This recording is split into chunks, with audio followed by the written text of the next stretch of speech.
a sua paixão, o seu amor, que nos motiva a seguir, atuar, servir, apoiar. Mexe no nosso interior para viver, amar, alegrar e compartilhar. Esse sangue derramado na cruz do Calvário que nos limpa, nos salva, nos lava. Jesus é o nosso Rei.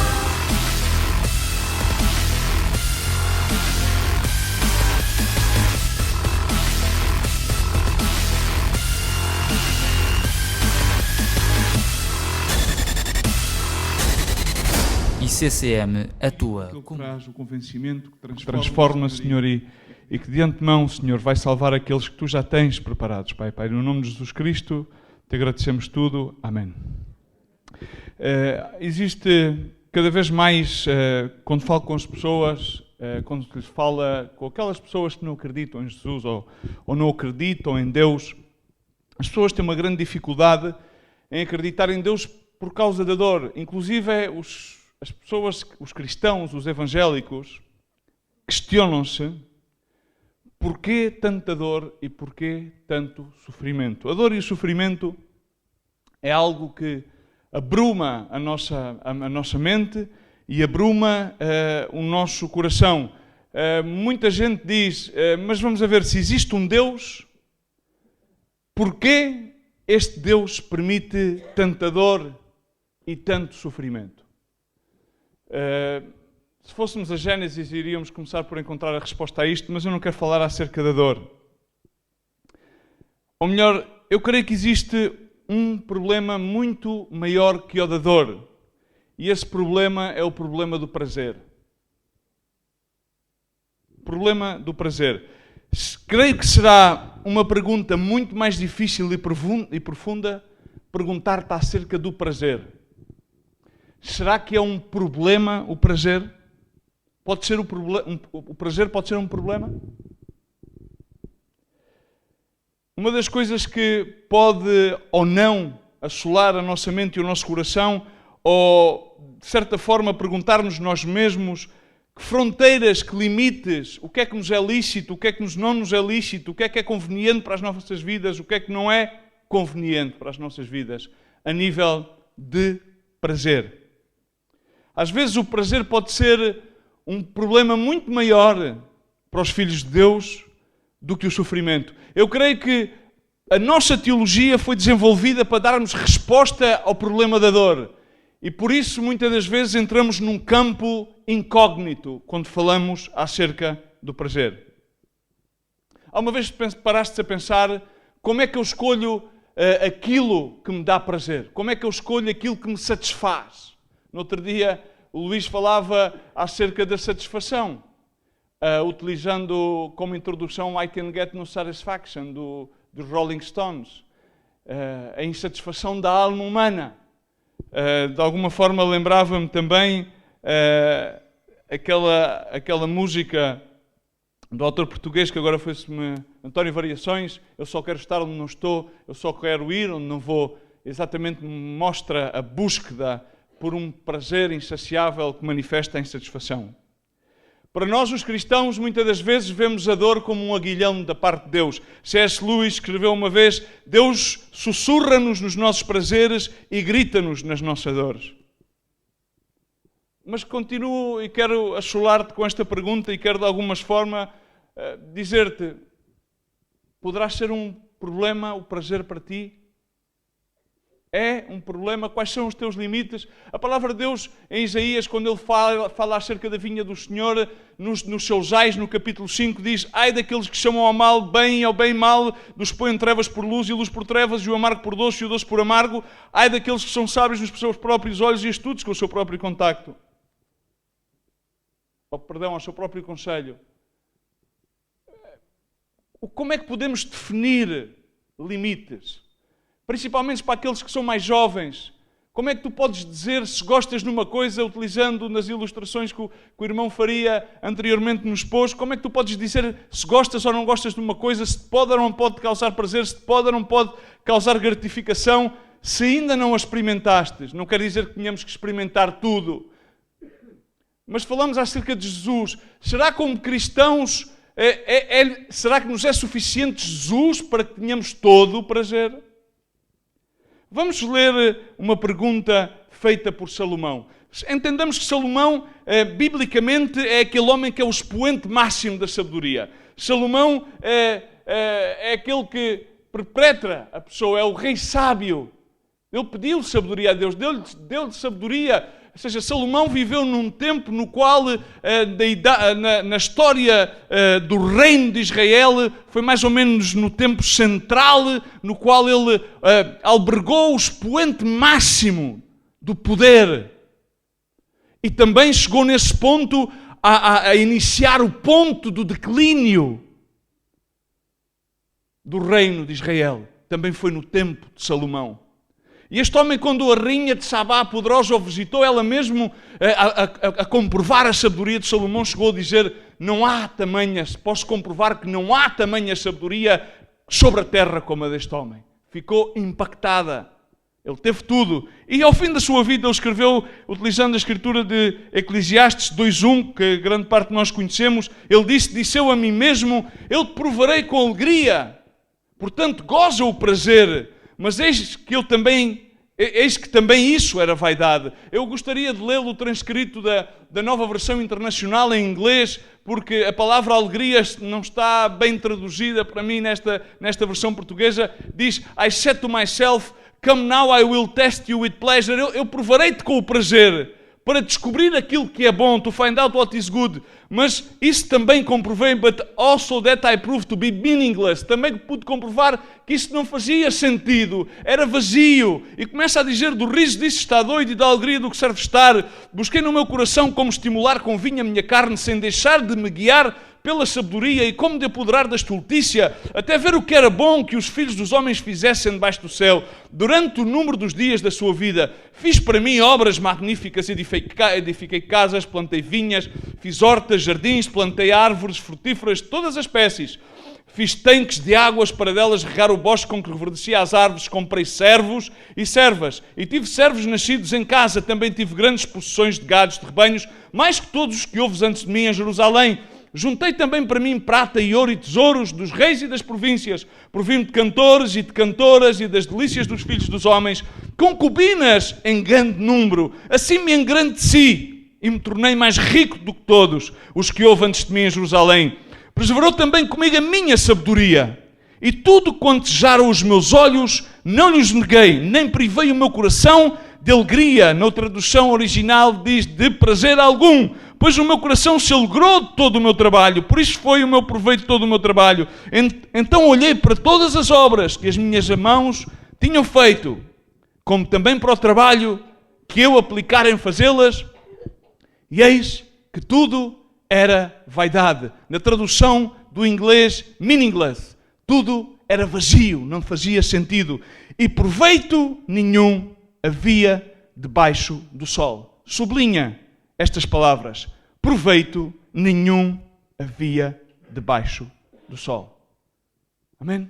Ele tinha sabedoria. Ele pôde adquirir tudo, fazer tudo aquilo que ele quis. Ter um harém, comprar escravos, empregados, para a frente e para trás. Não negou o seu coração de nenhum prazer. Mas, no entanto, Salomão chega ao fim da sua vida e a palavra reafirma, sem privar-se da sua sabedoria. Tudo fez sabiamente, tudo fez com ciência, tudo fez com inteligência. Foi o mais rico de todos, o mais poderoso de toda a história de Israel. Mas, no entanto, chegou ao fim da vida e disse, tudo não fazia sentido. Nenhum proveito me aprove a mim debaixo do sol. Quando Deus está de fora, o que significa proveito nenhum debaixo do sol, quando Deus está de fora da nossa vida, não há qualquer proveito, não há qualquer prazer. Por muitos prazeres que possamos alcançar ao nosso coração, por muitas satisfações que nós queiramos dar à nossa carne, aos nossos impulsos, à nossa própria concupiscência, se Deus está de fora, jamais estaremos satisfeitos.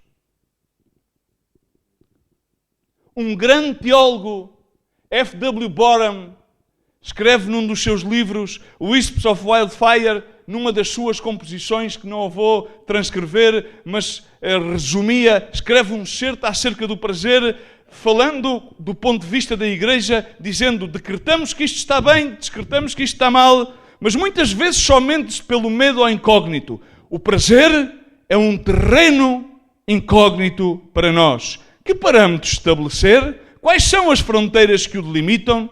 E termina por dizer, graças a Deus pelo prazer que por Ele foi criado, para que nós nele nos possamos deleitar. O salmista dizia, deleite-me a si mesmo em ti. Deleitar-se é um prazer. Amém? Vejamos que Salomão usou a coroa durante 40 anos sobre Israel. E foi o mais poderoso. Mas chegou ao fim da vida. E disse, não faz sentido. Nenhum proveito. Paulo escreve aos Coríntios dizendo, todas as coisas me são lícitas. Mas nem todas as coisas me convêm. Todas as coisas me são lícitas, mas jamais me deixarei dominar por nenhuma delas. É lícito. Sim, muitas coisas são lícitas. Será que são convenientes? Quero falar convosco os 3 princípios rapidamente, e eu creio que também vou fazê-los dentro dos 20, 25 minutos,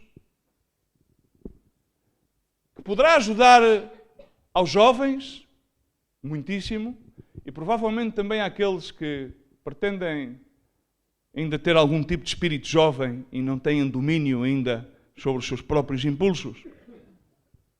Princípios que provavelmente nos poderão ajudar a estabelecer parâmetros sobre o problema do prazer. Parâmetros, fronteiras, para que possamos aprender a desfrutar daquilo que Deus de antemão preparou para que nós desfrutemos e laboremos nas suas boas obras às quais nos chamou. E quero fazer isso com alguns exemplos bíblicos. O primeiro, não faz falta que abram a vossa Bíblia, mas está em Juízes capítulo 7. É aquela que fala sobre a seleção dos 300. Os 300 homens que Deus elige para ir com Gideão à batalha. Eles teriam que ir enfrentar os midianitas. E eram como 32 mil homens. E Deus diz-lhe a Gideão, bom, Gideão, eu tenho aqui um problema. É que o povo são 32 mil, são demasiados. São demasiados. 32 mil não. 32 mil não, porque senão eles vão se voltar contra mim. E não me vão glorificar. Vão pensar que foram eles mesmos que tiveram a batalha sobre Midian. Então não pode ser, Gideão. Tu diz àqueles que tiverem medo e que não quiserem lutar, tu diz-lhes, e eles que vayam para casa. E assim foi. Gideão disse-lhes e foram 22 mil, voltaram para casa. Ficaram então, reduziu-se o povo a 10 mil. E Deus disse-lhe assim, Gideão, 10 mil ainda são muitos, Gideão. 10 mil tu tens ainda que reduzir. E Gideão provavelmente estaria muito perplexo. Como é que é, Senhor, agora? Levas-me à batalha contra aquele exército. Isto está complicado, Senhor. Estás-me a meter aqui num molho de brocos, Senhor. De 32 mil, agora ok, já pude identificar que havia 22 mil covardes entre nós. Ok, obrigado por me teres livrado deles. Provavelmente fugiriam no meio da batalha. Agora 10 mil estes ficaram, estes querem lutar, são soldados, Senhor. Mas ele disse, não, 10 mil não. Só te vão fazer falta 300, Gideão. Eu imagino Gideão provavelmente muito perplexo, com algumas dúvidas. 300, só 300 para lutar. Ele disse, ok, vamos fazer isto. Vai haver um processo de seleção. Levas-os às águas para que eles bebam a água. E aqueles que vão bebê-lo de uma forma específica, eu vou-te mostrar. E esses são os 300.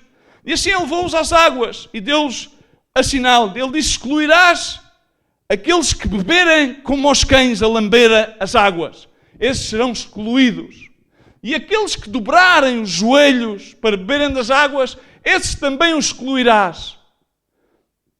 E aqueles que sobrarem serão esses. E sobraram então os 300. Aqueles 300 que sobraram foram aqueles que, sem dobrar os seus joelhos e sem lamberem a água, agarraram a água do rio com as suas mãos e saciaram. Diz a palavra de Deus, refrescaram-se. É lícito que te refresques. Dá prazer que te refresques, que te refrigeres antes de ir à batalha. Amém?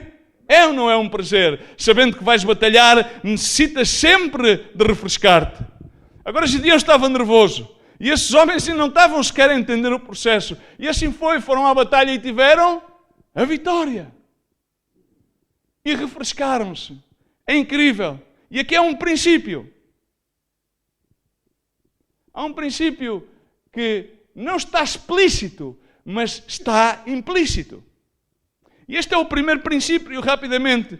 Tudo aquilo que te refrigera, sem que te distraia ou diminua a concentração do teu objetivo final, é um prazer lícito.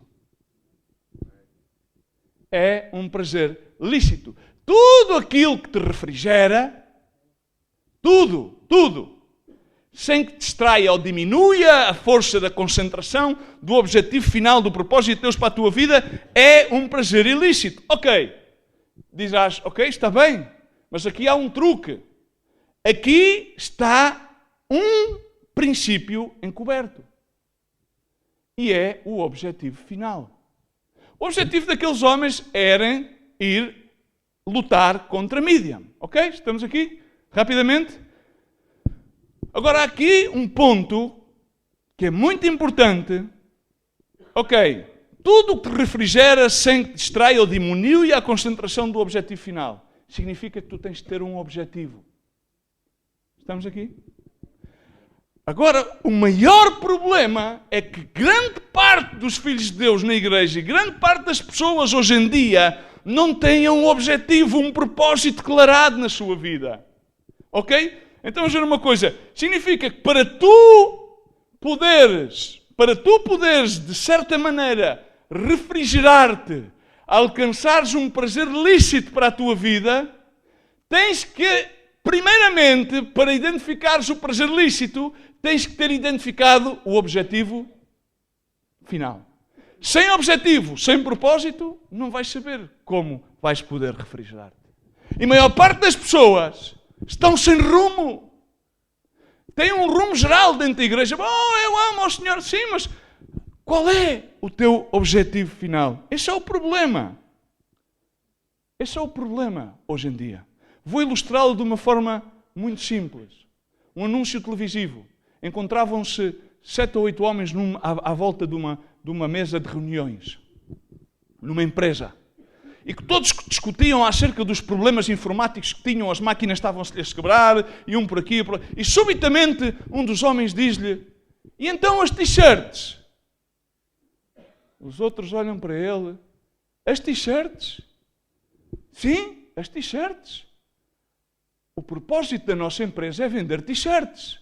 Então eu não entendo porque é que levamos reunião, traz reunião, a falar acerca dos problemas informáticos, em vez de falarmos acerca das estratégias de marketing para vender t-shirts.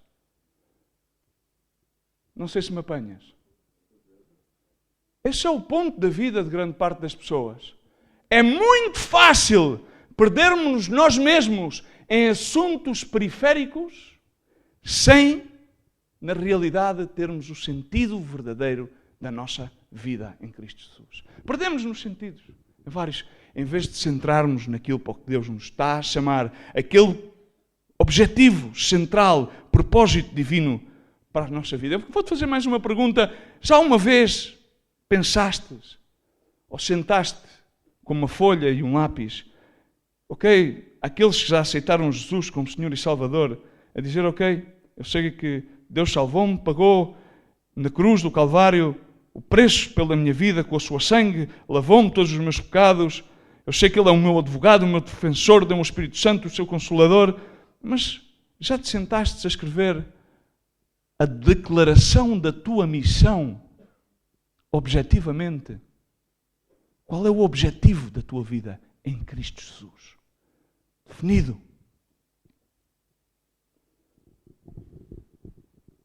Qual é? Jesus Cristo veio à Terra com um objetivo. Isaías teve outro objetivo. Moisés teve outro objetivo. A cada um dos seus servos, a cada um dos seus filhos, a palavra de Deus diz que Ele nos dá um propósito definido, um objetivo final definido. Ele usa-nos, cada um com uma graça específica, com dons específicos para a sua obra. Mas a questão é que nós os possamos identificar, porque se não os temos identificados, não nos poderemos refrigerar. Por isso se encontra tanta gente cansada, exausta. Aqueles homens eram soldados. E como soldados, objetivamente, tinham que lutar. Mas somente 300, aparentemente, tinham claro aquilo que tinham que fazer. Por isso, souberam beber das águas dignamente, sem sofreguidão. porque aquele que bebia como um cão ia com sofreguidão a pensar que provavelmente já não se poderia saciar mais. Aquele que se punha de joelhos da mesma maneira mostrava a ansiedade e a sofreguidão e a falta de confiança. Aqueles que beberam com as suas mãos da água, beberam confiadamente, sabendo que tinham um objetivo e simplesmente estavam a refrigerá-lo. Em Mateus 5 fala acerca exatamente disto, uma pequena ilustração. Somos a luz do mundo e a luz não pode ser posta debaixo de uma mesa, tem que ser posta num ponto alto para iluminar. Fala acerca de posicionamento, fala acerca de um propósito declarado para que possamos fazer as obras de Deus, para que os homens possam glorificar o nosso Pai que está nos céus. É um objetivo, mas dentro deste objetivo tem que haver ainda um objetivo mais definido. Será que já o tens definido para a tua vida? A Bíblia mostra-nos uma coisa. Moisés escreveu 613 leis. Em seguida veio David e reduziu essas 613 leis a 15 leis. Em seguida veio Isaías e reduziu essas 15 leis a 11. Em seguida veio Miqueias e reduziu essas 11 leis a 3 leis que são: pratiques justiça, ames a benevolência e ames humildemente com o teu Deus. Em seguida veio Jesus. E a Jesus perguntaram-lhe os mestres da lei: qual é o maior mandamento da lei? E é incrível porque Jesus não lhe respondeu com um só mandamento. Jesus lhe responde: amarás ao Senhor teu Deus com todo o teu coração, com toda a tua alma e com todo o teu mandamento. Este é o grande e primeiro mandamento. E o segundo, semelhante a este, é: amarás ao teu próximo como a ti mesmo. Destes 2 mandamentos dependem toda a lei e todos os profetas. Vejamos uma coisa, não foi com um que respondeu, respondeu-lhe com 2, porque um dá-te a base para o outro e o segundo é o imperativo do primeiro. Significa, o segundo não pode existir sem o primeiro, mas é imperativo para que tu possas fazer o primeiro. Amém?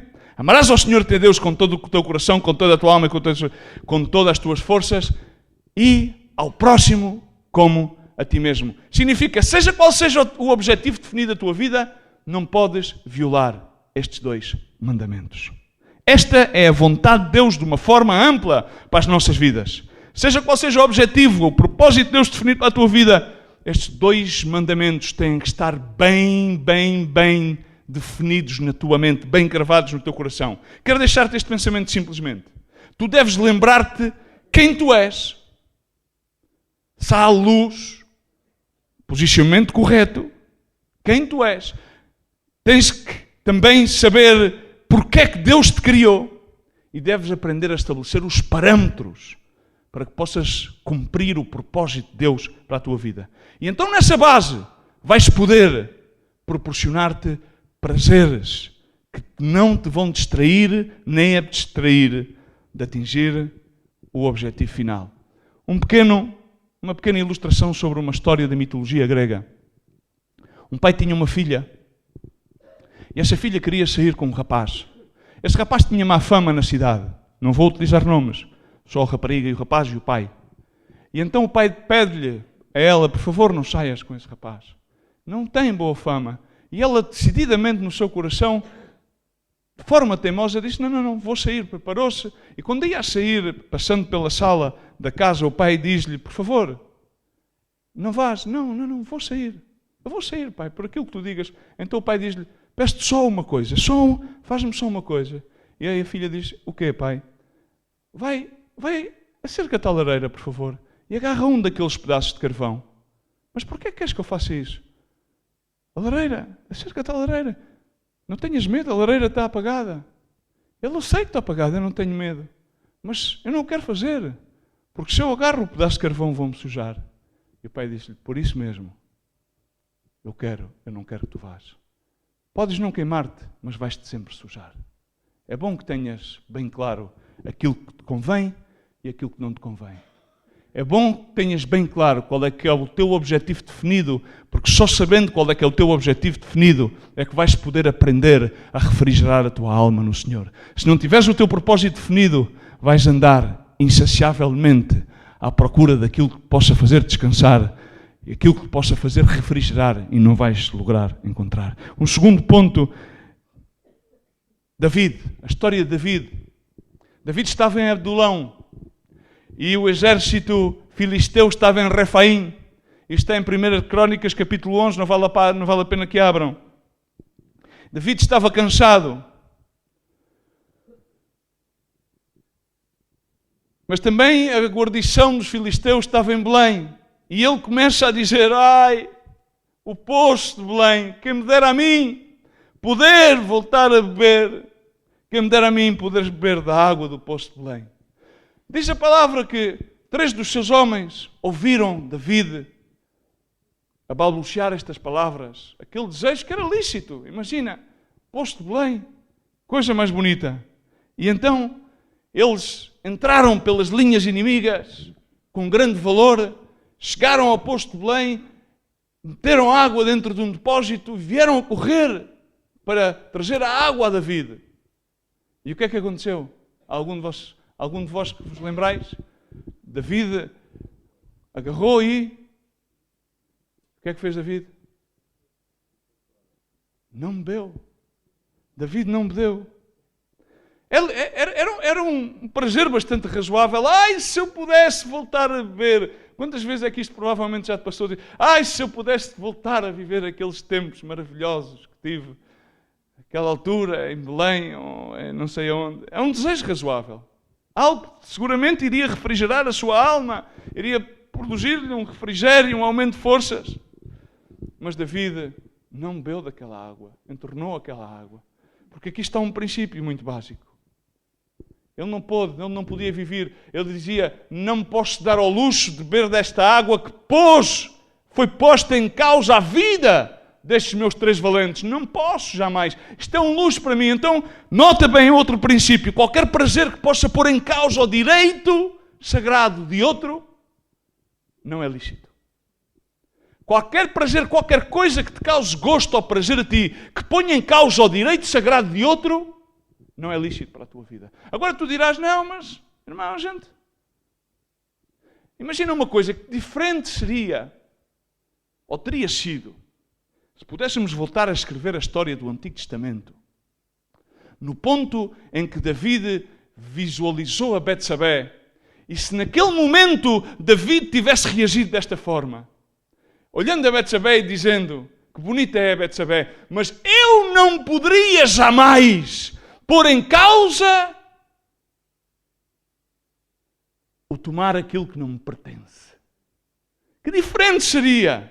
Imagina David, as vezes que ele, depois de sofrer todas as tragédias familiares, deve ter pensado, o que é que eu fiz? O que é que eu fiz? Porquê é que eu tomei a Betsabé? Porquê com os episódios todos com Absalão, com todos os outros filhos? Porque quantas vezes ele pensou? Ele no Salmo 51, no verso 8, diz, faz-me ouvir júbilo e alegria para que se regozijem os ossos que me esmagastes. Este era o sentimento da vida. Ele sentia-se oprimido com os ossos quebrados e esmagados. Muitas vezes nós pensamos, não, mas nós, Luís, a gente nunca fizemos nada como David. Calma, pensemos. Quantas vezes é que nós pomos em risco os outros que estão à nossa volta? Pelos nossos próprios compromissos. Quantas vezes? Principalmente aqueles que são da nossa família.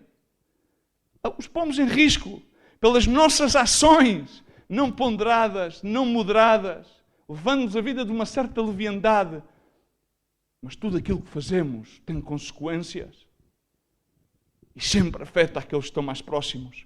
Tudo aquilo que fazemos causa inevitavelmente uma consequência e isso, grande parte das vezes, põe em causa o direito sagrado de outros. Aqueles que estão mais perto e aqueles que estão à nossa volta na comunidade onde nós vivemos. Quer seja na igreja, quer seja na área do nosso trabalho ou noutras áreas onde nós estamos incluídos. Não importa aquilo que tu faças.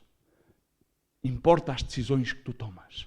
E sempre, não podes jamais, nada pode justificar um prazer que ponha em causa o direito sagrado de outras pessoas. Agora entendamos uma coisa, terminando daqui, não sei se chego ao terceiro. O teu chamado e o meu chamado vão ser postos ao teste várias vezes. Através do teu carácter e do meu carácter. Nós, nomeadamente, desculpamos no nosso carácter. Isto é o meu carácter. O Senhor conhece. Não, o Senhor conhece O Senhor conhece-nos tal qual como somos, ama-nos tal qual como somos, mas nós viemos a Ele porque Ele vai nos transformando de tal qual Ele nos vê.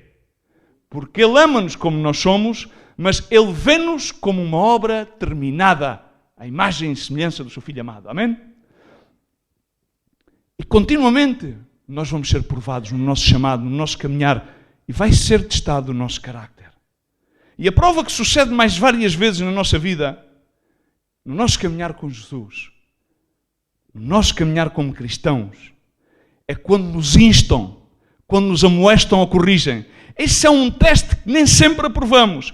É o maior teste à nossa motivação, porque nós dizemos, não, eu quero servir a Jesus, eu tenho as coisas claras, eu amo ao Senhor, eu e a minha casa serviremos ao Senhor, glória a Deus. Mas o maior teste é quando nos instam, nos corrigem ou nos admoestam. Então aí vemos realmente se aprovamos ou não o teste à nossa motivação. Se a nossa motivação é genuína e divinamente inspirada, então enfrentamos a correção como um estímulo ao crescimento.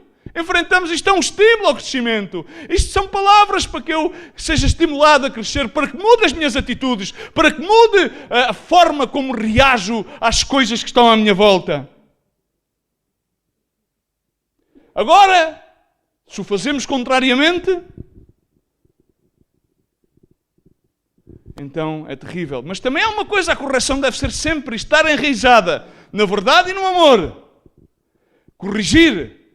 Corrigimos porque acreditamos que Deus irá potencialmente mudar essas pessoas. Deus fará a sua obra, se estas pessoas assim o permitirem. Não se poderá jamais. Virar as costas à correção é uma atitude nefasta. É como virar as costas a Deus. Da mesma forma, corrigir com insegurança é nefasto, pois há ausência de amor e inobjetividade. A objetividade vem carregada com amor e com fé, porque ainda queremos que o Espírito Santo de Deus opera e a mão de Deus não está acortada. Voltamos a dizer, qualquer prazer que ponha em risco o direito sagrado de outros é um prazer ilícito. Mesmo que esse prazer seja levar a cabo a tua própria razão. Porque para muitos, o seu prazer é levar a cabo a sua avante. Isso não é nada que lhe crie maior prazer. Em Salmos 119, 96, Salomão diz, a toda a perfeição vi limite, mas o teu mandamento é ilimitado. A toda a perfeição. Todos aqueles que se professam perfeitos, eu vi limite. Mas o teu mandamento, a tua lei, na versão inglesa diz, your law is boundless. A tua lei não tem qualquer limitação. Significa, a razão pela qual eu estou a escrever isto, significa isto.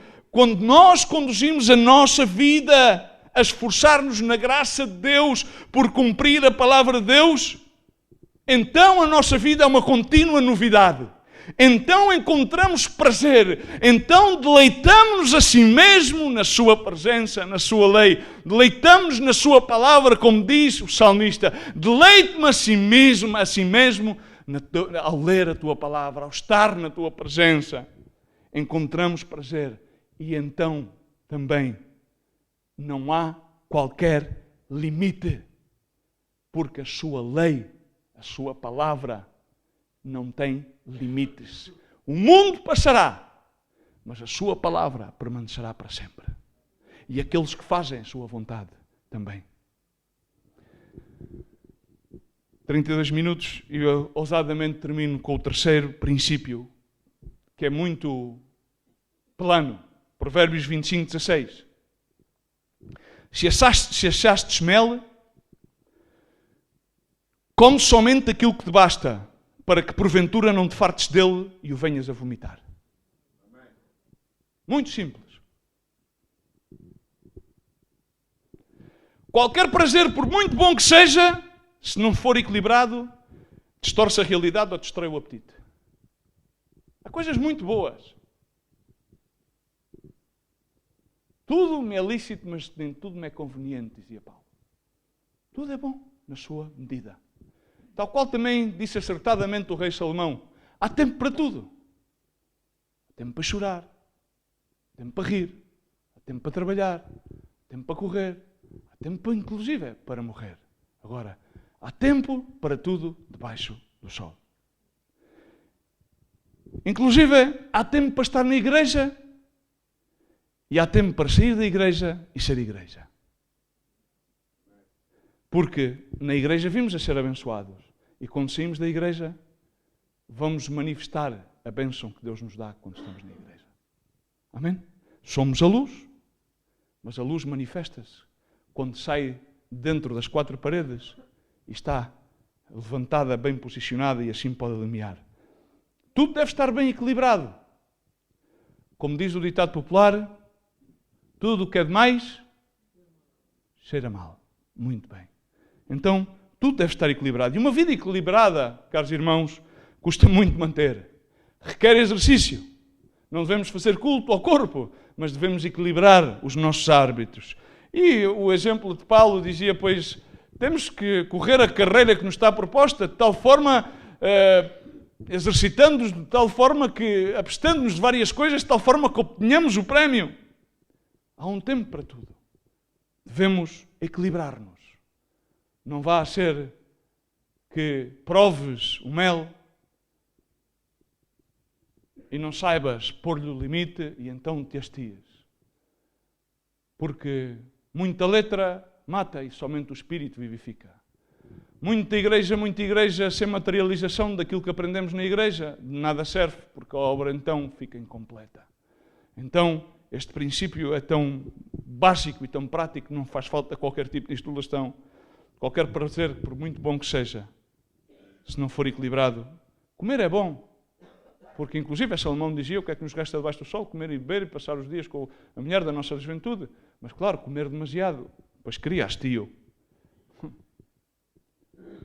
Não vá ser que aquilo que alimentas a tua alma, vá distorcer a realidade, destruir o apetite da vida. 3 princípios vos deixo, concluindo. Primeiro, estabelece o teu objetivo bem claro no Senhor.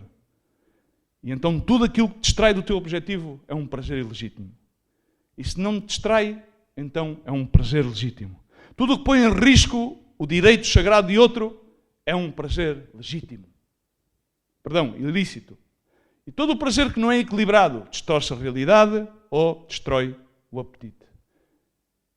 Concluo com uma coisa muito simples. Todos os prazeres são comprados pelo preço da dor. Recordam-se que eu comecei com a dor e termino com a dor.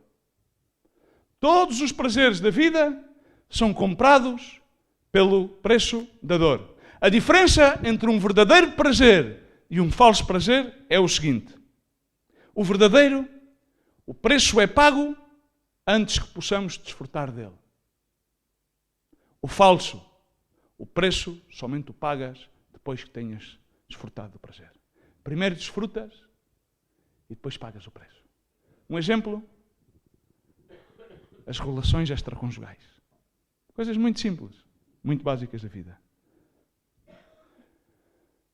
Outra coisa para terminar, vida sem sentido não vem por estarmos exaustos da dor. As vidas que têm menos sentido são aquelas que estão exaustas de prazer. Aquele que está exausto de prazer, a vida não lhe faz qualquer sentido. As pessoas que conseguem viver as vidas mais indulgentes são aquelas pessoas que chegam ao fim da vida e dizem: o que é que eu deixei para trás? Qual é que é o meu legado? Alimentei-me, comi, bebi, fiz a minha vontade, mas o que é que eu deixei para trás? C.S. Lewis escreve no livro das Cartas ao Inferno, em que havia um demóniozito que treinava um demónio mais pequeno contra o inimigo era Deus, e então ele tratava de fazer com que os novos crentes não se aproximassem. Ele dava-lhe instruções que, por favor, não deixes que mas eu tentei tudo, já aquilo que tu me disseste ao demónio, mas não dá, porque ele depois, eu chego de manhã, quando eu tento de meter-lhe as ideias na cabeça, ele de manhã abre um livro e começa a ler um livro e ora, mas tenta, e o demónio grande, não, mas tens que fazer qualquer coisa, tens que meter qualquer coisa física, mas eu tento, mas é que depois ele depois de orar, depois já abriu um livro, mas depois de orar abre a Bíblia, e então era quase tudo impedido. E aqui é uma coisa muito básica, que é um terceiro ponto de conclusão. Lê livros. Ali há muitos livros bons para ler. Lê livros cristãos. Cultiva a mente. faz com que a tua mente saia mais para além dos tácteis, que são bons, e dos áudios, e do vídeo, e dos jogos, há muitos, e de seres levado simplesmente pelas sensações, e que também está implícito no exemplo do C.S. Lewis, que era um bocadinho mais amplo, mas tenho que o recortar, tem intimidade com Deus. Se tens intimidade com Deus, vais conseguir ter comunhão com Deus, e não só com Deus, senão com os irmãos. E isso vai produzir a verdadeira adoração. E coto algo que é incrível, que é, para mim, a melhor definição de adoração. Porque sabes que todos falamos na Igreja de Unidade, todos falamos de... E na realidade, a maior busca do coração humano é encontrar a unidade na diversidade, e isso passa-se através... Todas as filosofias falam disso. Mas para que nós possamos encontrar a unidade na diversidade, só podemos encontrar numa coisa, e essa é na adoração. E a definição da adoração, eu vou-te dar e vou pedir aos irmãos que subam cá para cima, para terminarmos. Cheguei aos 40 minutos e peço desculpa, mas tinha que terminar. A definição da adoração mais sublime que encontrei até o dia de hoje.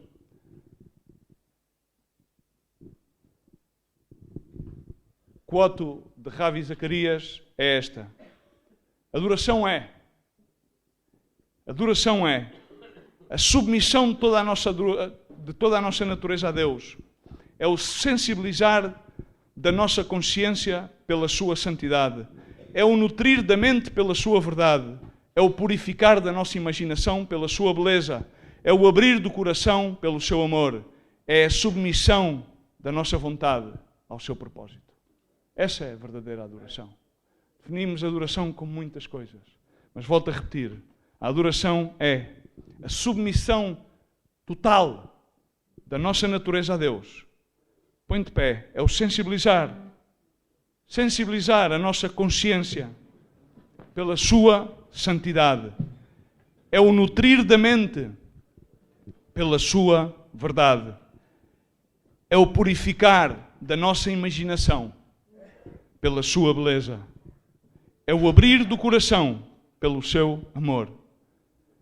É o submeter da nossa vontade ao seu propósito. Amém? Vamos terminar adorando a Deus e quero orar. Fecha os teus olhos. Senhor Jesus, queremos realmente, meu Deus, proclamar a vitória, Senhor, que Tu tiveste na cruz do Calvário. Senhor, hoje é dia de salvação, Senhor Jesus Cristo. Tu entregaste tudo na cruz do Calvário por nós. Derramaste a Tua preciosa sangue, Senhor. Sabemos que há delícias à Tua direita, Senhor. Podemos regozijar-nos, Senhor, refrescar-nos em Ti, Senhor, na Tua presença, Senhor. Podemos adorar-Te, Senhor. Queremos então submeter toda a nossa natureza, Senhor. Queremos permitir, meu Deus, na adoração, que a nossa consciência seja sensibilizada pela Tua santidade, meu Deus. Queremos nutrir, Senhor, a nossa mente com a Tua verdade, meu Deus. Queremos purificar a nossa imaginação pela Tua beleza, Senhor. E queremos abrir o nosso coração de par em par pelo Teu amor, meu Deus. Senhor, e queremos, meu Deus, pela Tua graça, submeter, Senhor, a nossa vontade ao Teu propósito, Senhor. Peço no nome de Jesus Cristo, Senhor, que a Tua palavra, Senhor, encontre, Senhor, lugar nos nossos corações e possa produzir frutos, meu Deus, diante do Teu altar da graça, Senhor. Por isso, Pai, no nome de Jesus Cristo, Senhor, agora queremos, Senhor, terminar, Senhor, adorando, Senhor, reconhecendo, Senhor, o Teu senhorio, a Tua majestade e agradecendo, Jesus, por aquilo que Tu fizeste na cruz do Calvário, Senhor. Não tendo em conta, Senhor, os tempos da nossa ignorância, Senhor, não tendo em conta que nós ainda estamos mortos nos nossos delitos e pecados, Senhor. Tu pagastes um elevado preço, Senhor, por amor às nossas vidas, Pai. Obrigado, Pai, no nome de Jesus. Amém.